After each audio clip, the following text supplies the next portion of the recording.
ওকে, প্রথমে এই ভিডিওটা দেখবো, তারপরে লেজেন্ডারি ফানি কমেন্টস গুলো আমরা পড়বো। চাল কুমড়ো ধরেছে রে দাদা, সেই চাল কুমড়ো ধরেছে। বিসমিল্লাহ।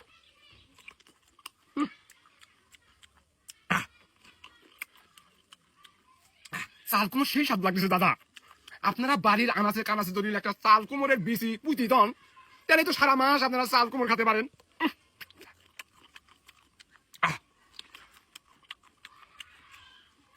এত স্বাদ কে, কঠিন স্বাদ লাগতেছে। আমি তো সব খাবে দিব।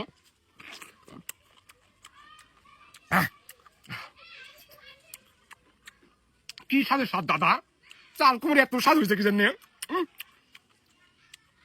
সেই স্বাদ লাগতেছে আমার কাছে। রস কত, এই অর্ধেক লিজা আমার গিন্নিক দিব।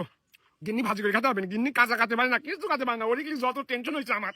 असंभव असंभव बेचौद असंभव। तो चलिए शुरू करते हैं। কেউ আমার মুখে নেছে বালতি তোর। হের ডায়রিয়া হয় না লো, হালাই দেহি সব কিছুই খাইতে পারে। এমন রুচি যদি আমার হতো, তাহলে রান্না টেশন তো থাকতো না।